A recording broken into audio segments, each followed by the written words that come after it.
Well, hello there, good looking. It's your buddy Adam, the PhD, the previously heavy dude, and I'm the host of a podcast called The Million Pound Mission. But my friend, this podcast is not that podcast. This podcast is Casting the Pod. And today I'm casting the pod with my friend Emerald Greenforest, fancy name, eh? And she is the host of the Men on Purpose podcast, and she's a rock star. Now, Emerald and I had a great conversation. This is actually one of the first interviews I did for this show. Not going to lie, thought I lost the interview. Then I rediscovered it, and I'm like, ooh, yes, this is the next one we're releasing. So I'm glad that I rediscovered it. Now, in this interview, like I said, we had a great conversation. She's a veteran podcaster. We talk about why Emerald launched her podcast. We talk about why she decided to focus on men and men on purpose as a topic. We talked about how she is monetizing her show. She has some really good ideas around just networking in general that are really, really great takeaways for you. And then we talk about her top tips for brand new podcasts. We dig into so much just great podcasting info. I know that you're going to love it. If you're digging it, if you're loving it, give me a shout out on Instagram at Million Pound Mission and let me know what you think. So without further ado, let's dive into this episode while we cast the pod with Emerald Greenforest. All right, we're here with my friend Emerald Greenforest. Welcome to the show, Emerald. How are we doing today?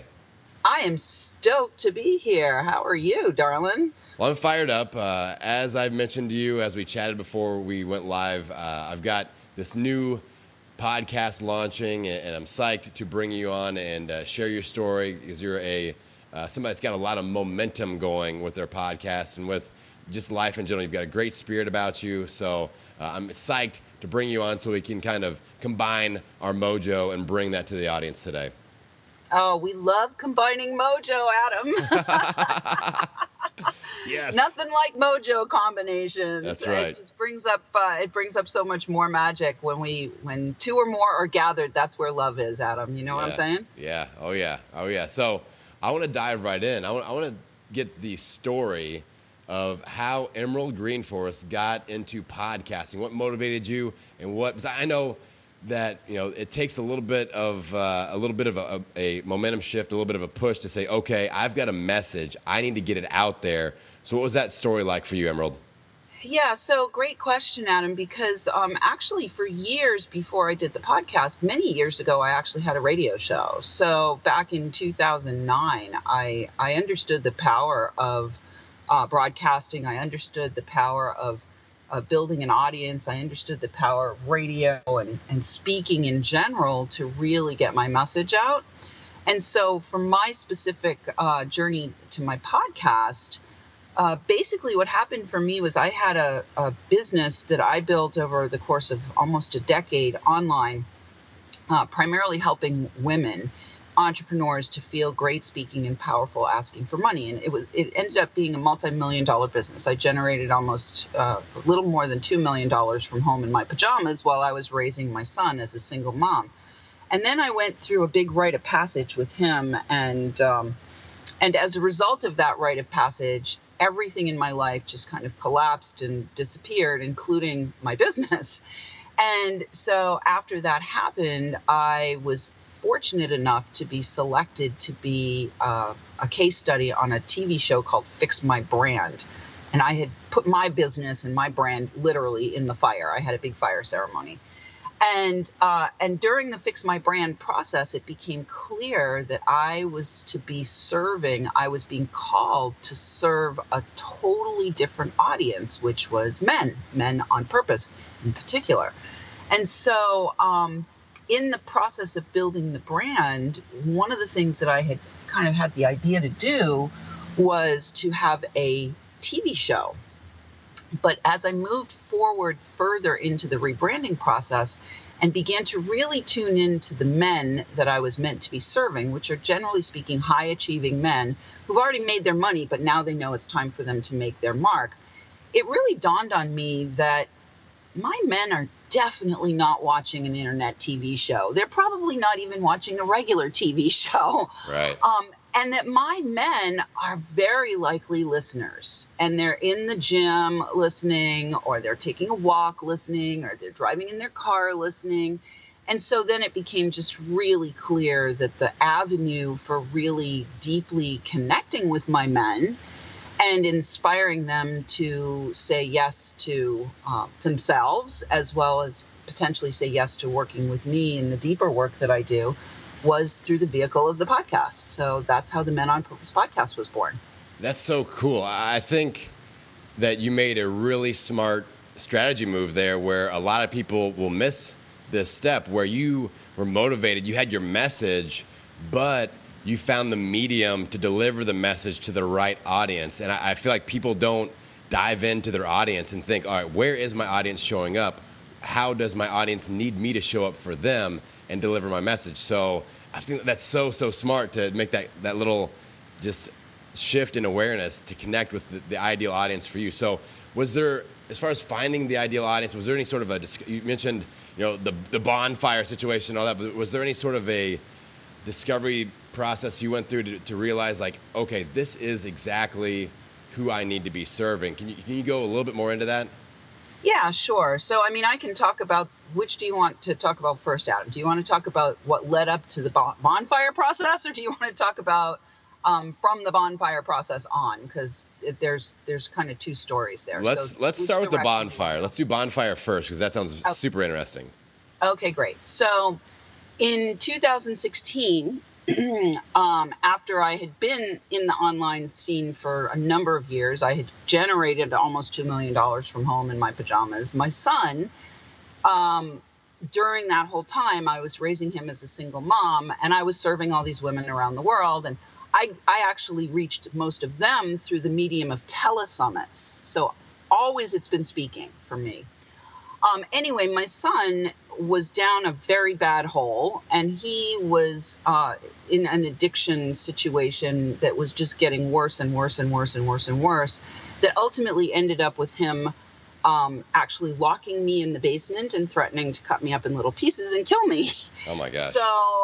So thankfully I was able to escape that situation by grace, completely by grace. But as a result of that, kind of what I'm going to call a big rite of passage, I had another spiritual awakening. This is not the first spiritual awakening I've had, but this was my second spiritual awakening. And as a result of that rite of passage, I became a different person. And in becoming a different person, the whole business that I had built was built around the person I once was. And so as I moved through that rite of passage, I watched everything around me disintegrate, including my business. So what led to the big put my business in the fire moment was after having generated in 2015 almost $300,000 that year. In 2016, my income reduced to about $100,000. By February of 2017, the month of February, I generated $7 in my business. And that was the sign, Adam, that it was dead. It was well and truly dead. Like, I didn't need another sign. When you're only generating $7 for the whole month, that's the sign. And so at the beginning of March, I'm just, after that happened, I made the decision, because my birthday's in February. So I had set an intention that I would know what I needed to do by my birthday. And by my birthday, February 18th, I had generated $7. And so it was clear the business was dead. So right after that, beginning of March, I had a big fire ceremony. I threw everything into the fire and I surrendered. I just completely surrendered my life and my business and everything up to the infinite source. I surrendered. And within 2 weeks of that fire and that surrender, I was selected to be a case study on the TV show Fix My Brand. Wow. Yeah. And so that leads to, how I went into this next phase. Through the Fix My Brand TV show process, the woman who was the host for that show, who is the host for that show, it actually was the number one news show on Apple's Success TV in 2017, and I was one of the case studies on that show. Wow. So, I surrendered, and there could have been nothing better to have happened to me after my surrender than this experience. Like, I couldn't have manufactured that on my own. You know what I mean? It was completely magic. So through her process, she has a process called neurohuman branding. And it was through her process that I, step by step, went through the process of discerning, what am I here to do now? Who am I here to serve now? How am I here to serve them now? And in that process, we started out actually talking about leadership, because leadership is something that's been in my wheelhouse for many, many years. So initially we were talking about leadership, and as she started talking to me about, okay, well, we're going to do this and this and this and this and this, and we're going to build a movement.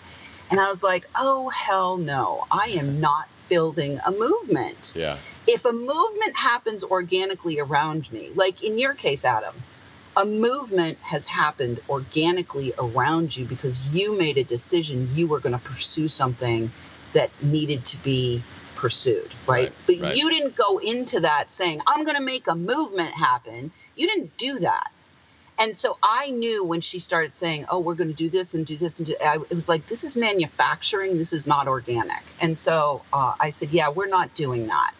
And as I made that decision, then out of making that decision that I wasn't going to manufacture some movement, that was when the working with men started to precipitate. And now what's interesting is I see in saying yes to the Men on Purpose that ultimately a movement is being created around me, but it's not because I chose to create a movement. Does that make sense? Yeah, it totally makes sense. Yeah, that's I love how you decided to, at the same time, accept coaching, accept, opening up this whole different area of your life, but then also kind of sticking to your gut instinct and saying, you know what, that doesn't feel quite right, but, I'm going to throw some energy in this direction in my own unique way. So I applaud you for doing that for sure, Emerald.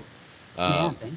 So let's talk about Men on Purpose podcast. I want to know just kind of the nuts and bolts of your show, because we've got some people that are probably thinking about launching a podcast, some newer podcasters that are listening in. Let's talk about the nuts and bolts as far as why you chose the frequency, the interview style, anything that you want to talk about as far as just the basics of your show and why you went that direction. Yeah, so having done my own radio show back in 2009, I really love the interview style. Not only do I love the interview style for me, because I am really, really good at being able to pull out of people the nuggets of gold and really shine the light on them in a powerful way, is sometimes in ways that they wouldn't have even seen for themselves. So that's just a really high skill set that I have, is the capacity to tenderly dig deep. Right. like I am not an in-your-face interviewer, but I will not, I'm not a skim the surface interviewer either. I want to go deep with my people. I want to have them I want my men to feel like I'm giving them space to really express things that maybe they've even not expressed to themselves before. And so for me, the interview format is just really powerful and really important and really a comfort zone for me. Sometimes we talk about get out of your comfort zone, get out of your comfort zone, get out of your comfort zone. For some of us, being comfortable is actually getting out of my comfort zone. Yeah. Because sometimes my comfort zone is like I'm on the edge, right? So if your comfort zone is always being on the edge, then actually being comfortable is getting out of your comfort zone, if that makes sense. Yeah. So for me, I love being in the interview myself. Also, I love to be on the receiving end of an interview, because I feel like it just allows the audience also to connect with the essence of the person that's beyond the branding, beyond the, kind of corporate speak messaging. It really allows people to get a better sense of who the person is and the energy and the essence of that person in that interview format. So that's why I chose the interview format. I chose to only broadcast. Originally, I was going to just do a seasonal thing. And then I got a pod coach because I believe coaching is absolutely essential to doing something well. If you really want to do something and do it well. Right. And not only to do it well, but to exponentially compress the time delay and the learning curve from getting the idea to actually having it implemented. Coaching is essential in order to do that, in my mind. And so I got a pod coach, and my pod coach helped me to recognize the purpose of my podcast beyond simply being of service, beyond simply delivering my message. And in that process, it became clear that it wasn't going to be a seasonal thing. It was going to be a consistent weekly show. And for me, it's Men on Purpose Mondays. That consistency has been incredibly helpful to just keep the momentum going and growing, rather than have it be this kind of sporadic, like, oh, here's a season, oh, here's another season, oh, here's another season kind of dynamic. For me, it was really helpful to have, like, this is my thing once a week that I know I can count on. Stuff is happening around the Men on Purpose podcast, and I can focus myself, and I can, just like put a lot of energy into that daily, once a week, that weekly day where the podcast is being broadcast. And I am seeing the results of that commitment in a consistent increase in downloads and numbers of countries that I'm being heard in. And, just the momentum is slow but growing. And I'm actually happier with the slow but growing than the big burst that then ends up in the fire. Right. Now, you mentioned other countries. When I did my interview on your show, one of the things that I picked up on that I noticed was that you welcomed some new listeners from like Belgium or somewhere. Is that part of your strategy, just to kind of, I think it's a really cool strategy, and it lets people know, like, oh wow, this show is getting out there, but it also kind of welcomes that new community. So tell me about that strategy real quick.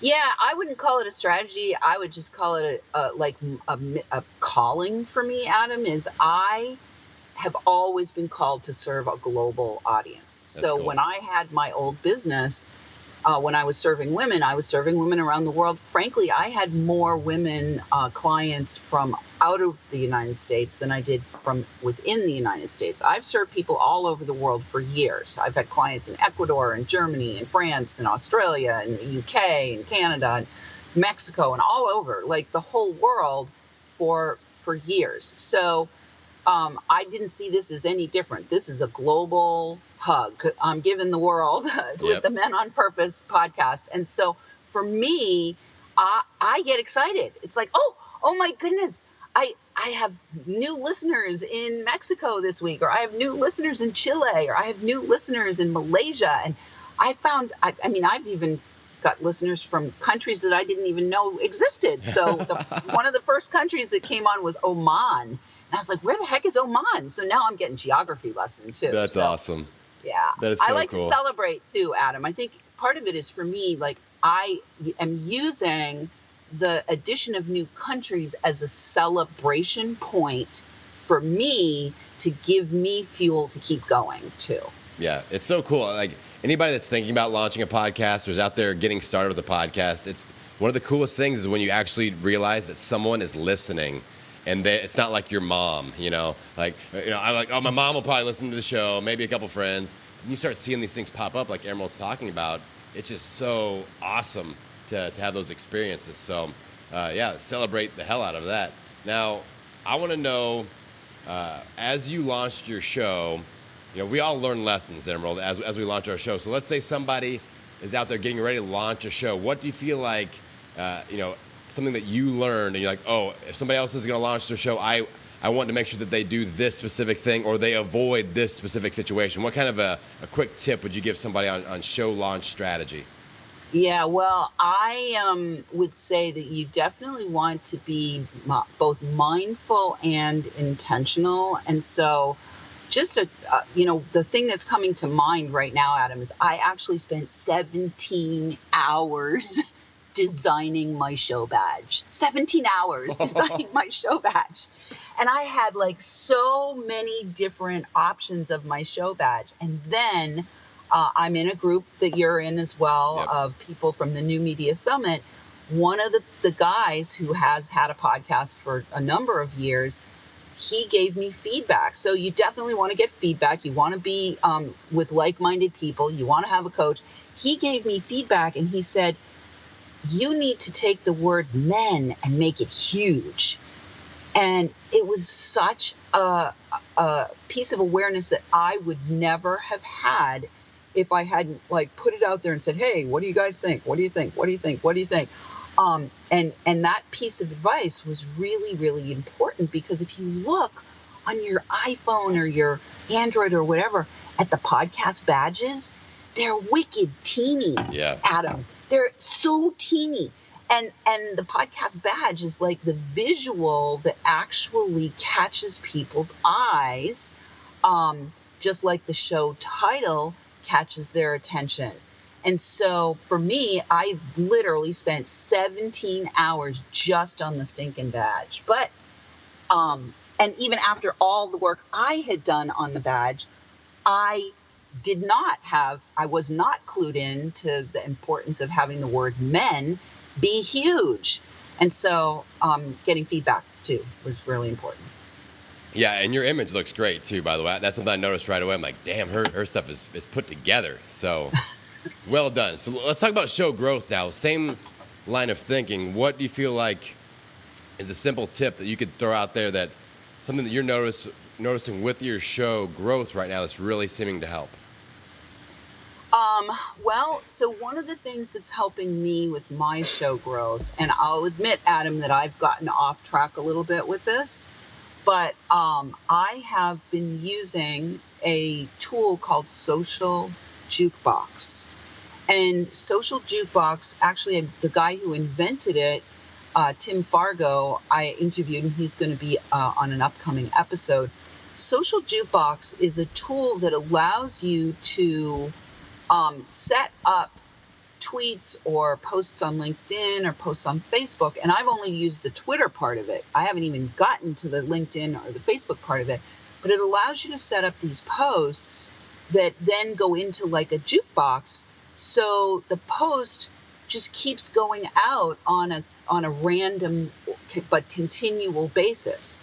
So what happens with that is that when a show goes live, so I interviewed you, and when your show goes live, the week your show goes live, we will set up 5 different social media posts just in Twitter to like really promote that week. But then those posts go into rotation. And so when they go into rotation, what I've noticed and what I've asked for help with, asking for help's important.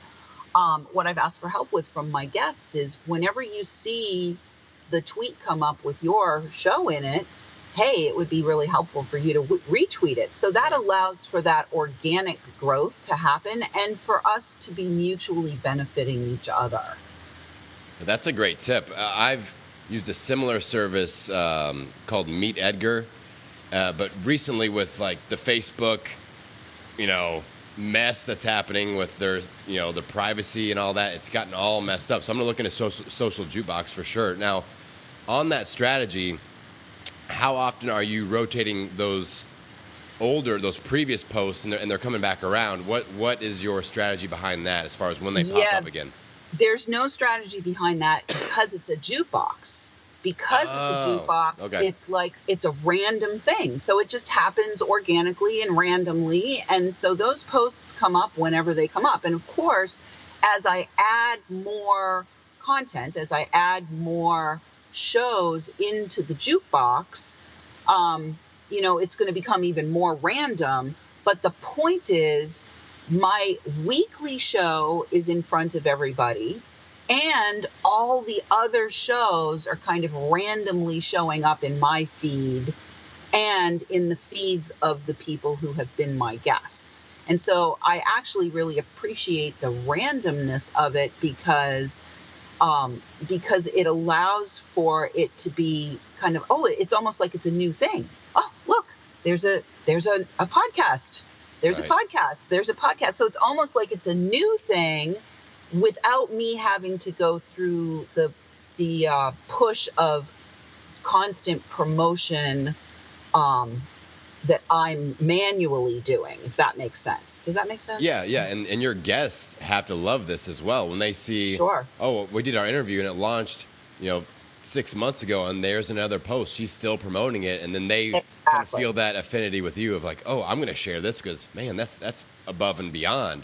So, Exactly. And Exactly. if they talk about their links and all that stuff, and that's still all coming back around. So I think that's a great strategy to build up that connection with your guests. So that's something that we can all implement for sure. That's a great tip, Emerald. Yeah, and so the other thing, Adam, is every time I'm interviewed, I set up a jukebox for my interviews. Right. And I, cross promote with the person that has interviewed me. So when we get this interview onto the air, it will be dropped right into my jukebox, and then it will randomly be showing up forever, for as long as there's Twitter. You know what I mean? That's for as long awesome. as I'm paying the $20 a month for the social jukebox, it will just keep going. And so I think the consistency of showing up with content, even if it's, here's the point, Adam.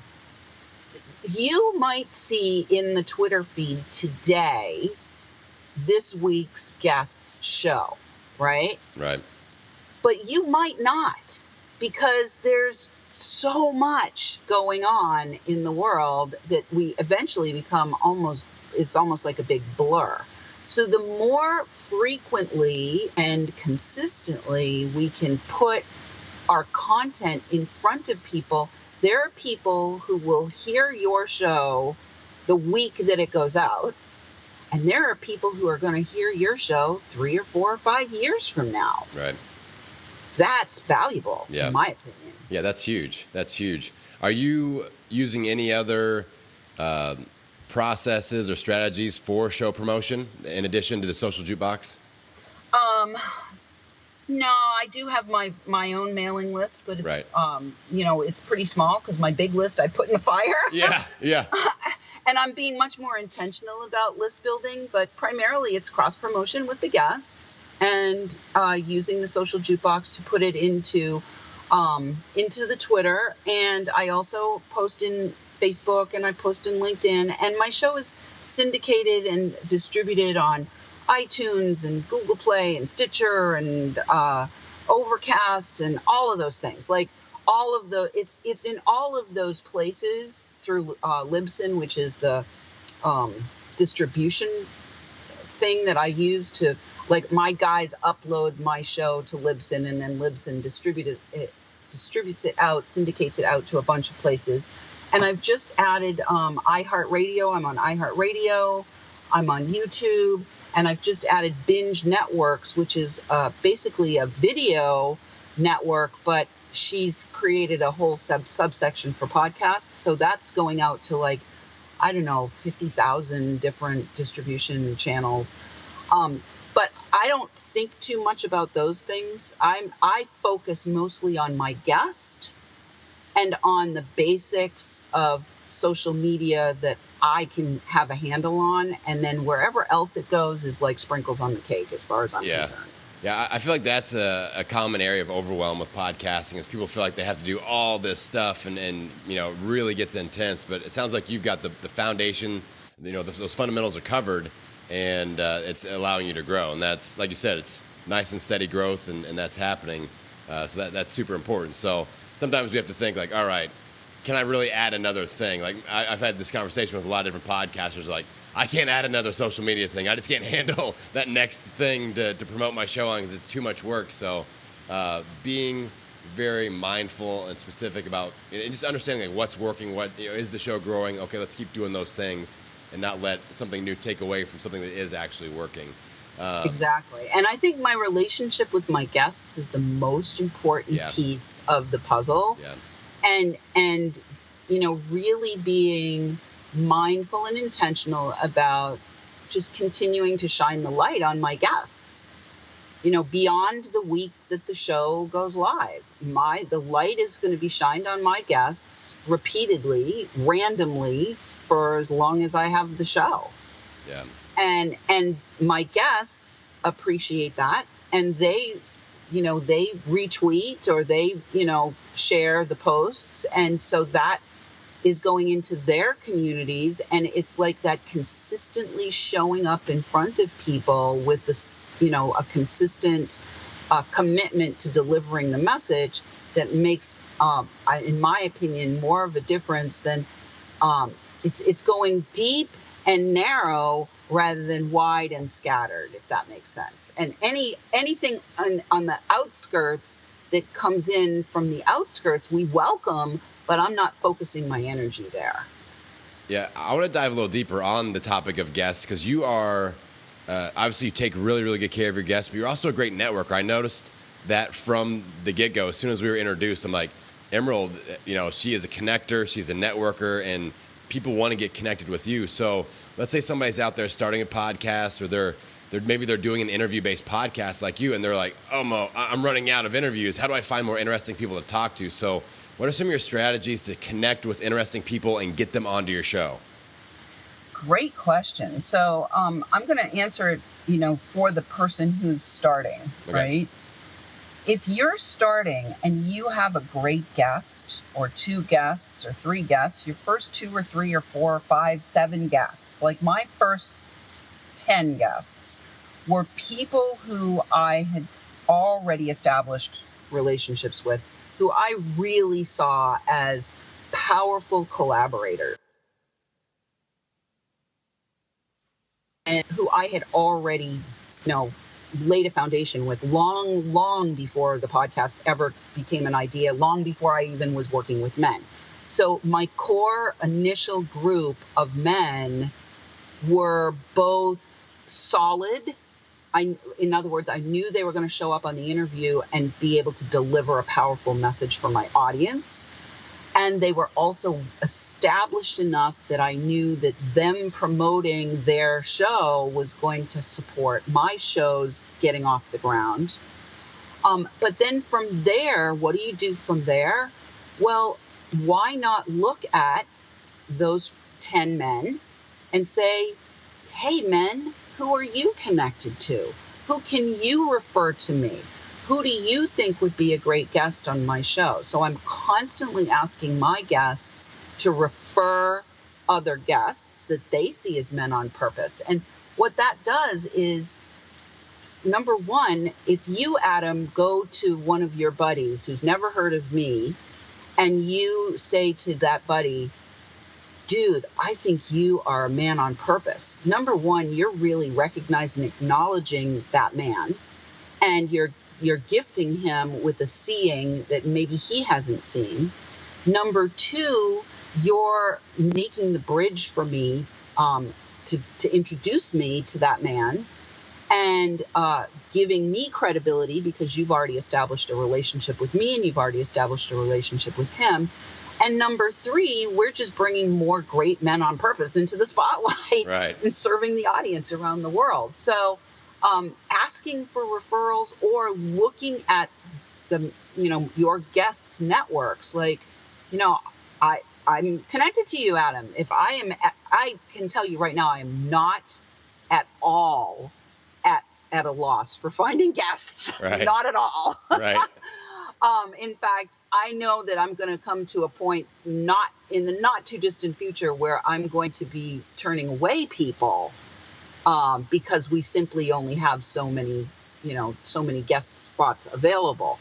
So I can feel that coming, where I'm going to be turning away people. And so I want to be mindful about that whole process as well. Like, hey, maybe not now. here's an option that we can maybe work together. Or, you're just a lovely person and you've done great work in the world, but it's just not a fit for my audience. So I want to be mindful about how I handle every relationship, both the rejections as well as the acceptances. And I definitely am always looking for and inviting and asking for the men on purpose that know that it's time for them to get that recognition. So whether it's by referrals, or I also have a jukebox. I have one of those jukeboxes going that's running ads all the time that says, hey, is it you? Is it time for you to step up and claim that you are a man on purpose? Because it's also almost like a rite of passage for those people. Yeah. So, I think that your strategy is awesome. I love it's open, it's honest. There's no, sometimes, people have suggested to me, if you're going to find great guests, you have to kind of, lie to them about how awesome your show is or whatever. I'm like, well, I don't know if I really feel comfortable with that. But it seems like you're just having honest conversations and you're bringing really good people to the table. And like you said, you're not at a loss for people that are coming on your show. But then another great connection point is that every guest you have and all their connections, not only can that lead to more guests, but potentially, you're able to monetize the situation, maybe, bring them on as a client or have a connection to a potential client in the future through them. So that's a big question that I'm sure a lot of people have is, what are your goals as far as monetization with your show or with your business involving your show? What are your strategies around monetization? Yeah, so for me, I have an amazing pod coach. The guy who is my coach is one of the hosts for the Nice Guys on Business podcast. And I am following his strategy pretty much to a T, where guests are the most likely clients. Guests are the most likely clients. So I will tell you, I launched my show in January and used my social jukebox and Twitter and got some traction under views and downloads and listens and so forth. And within, so January, February, March, April, May, 4 months, 4.5 months, somebody found my show. Actually, he found the show in March. So he found my show through Twitter. He applied to be a guest. I interviewed him as a guest because I was really inspired by his story. When he made his application, his story and what he's doing in the world, I was like, oh my God, this guy's amazing. I didn't know him from a hole in the ground. I had no idea whether he was going to be a good interview. I mean, literally, he came literally out of Twitter. Didn't know whether he was going to be a good interview. Well, as fate would have it, he was not the best interviewee. His message was not delivered in the most compelling way possible. Even though his core desire to serve and what he is here to do was powerful, he was not excellent at articulating it, and he was not clear about how to call people to action. And he didn't show up with the right equipment. And so when we listened to the show afterwards, there was all this horrible feedback. And so his entire recording we had to throw in the trash. Oh my gosh. And so we have to re-record. So I reached out to him and I said, we've got to re-record. And while we're talking, I'm really inspired by what it is that you want to do. Maybe you could use some help. And he turned into a $10,000 client. Wow. That's awesome. That is awesome. So I monetized my show within 4 months with a $10,000 client. Yay! And that's I don't want to call it outside of the box because it's kind of in your wheelhouse. This is what you do. But so many podcasters, I feel, get caught up in sponsors. Like, how long until I can get sponsors? And when am I going to be raking in this sponsor money? And they miss opportunities to build a relationship, just like you have. So I feel like it's a no-brainer, but so many people miss out on that with their podcasts. So that's a huge tip. Again, that's a great takeaway for people as far as monetization goes. Now, do you have any plans for things like sponsorship, or even not even thinking about that at all yet? I am focused on guests and clients at this point, Adam. And here's what I'm going to say about sponsors. I will happily take on a sponsor when they come running to me with a great big fat check. I love it. I am not going to pursue sponsorship at all. I am much more interested in building value for my audience, being a valuable host for my guests, and converting those guests who are meant to be my clients into clients. I'm a high-end mentor. I'm not doing something for $97. Okay. Right. I'm a high-end mentor. If somebody wants to work with me, they're going to make a big 5-figure investment, minimum $10,000 investment to work with me.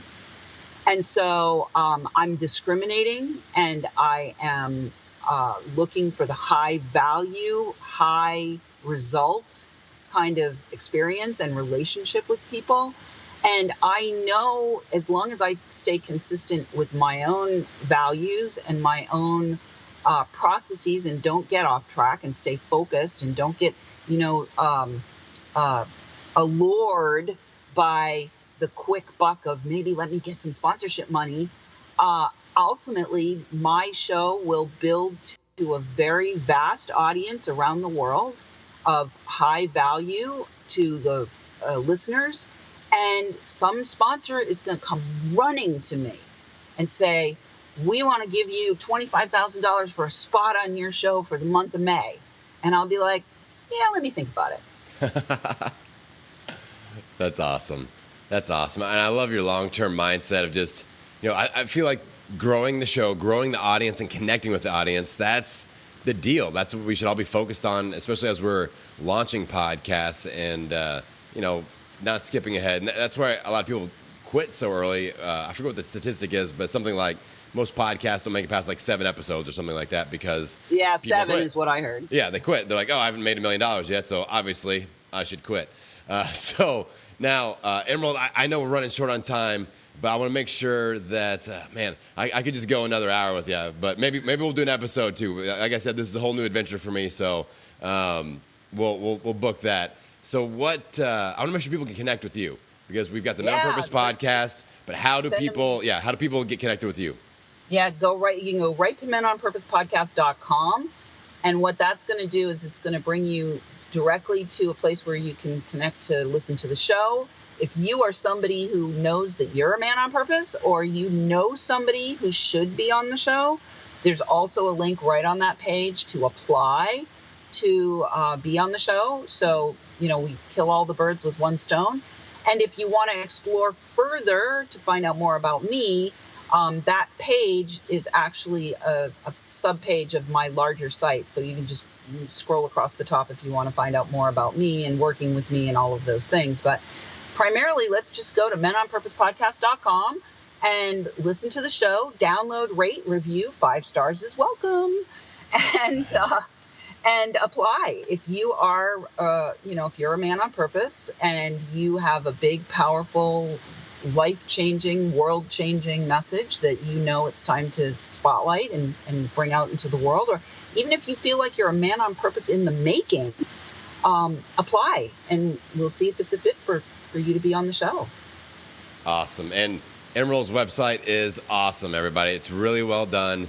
And lots of great information on there, and her show is excellent. So I highly recommend that. I'll make sure I link that up in the notes with this podcast. Last question for you, Emerald, before I let you go. Let's say that you've motivated somebody. Like somebody was on the fence whether they were going to start getting their message out there via podcast, and now they're like, okay, I'm ready to go, but I'm just a little bit intimidated. I'm a little bit confused as to where to start. Give somebody just one quick action step of just get the momentum going by doing this. What would you say to that person? So they're on the fence about whether to start or not? They were on the fence, but you now have motivated them. Like, I got to do this. But they're like, okay, what's my first step? Where do I actually start? Okay. Your very first step is to get crystal clear on your intention, vision, and message. Yours first. Outstanding. That's your first step. Clarity is divinity, darling. Clarity is divinity. Emerald Greenforest, you are an awesome podcast host. You're an awesome podcast guest. And I just appreciate your friendship. You are somebody I feel honored to be connected with. Oh, the feeling's mutual, Adam. Thank you so much. All right, everybody. That is it for this episode. Check us out. Make sure you subscribe, leave a rating and review, and share it out on your favorite social media outlet. And we will keep on grinding with this show. I will see you on the next episode.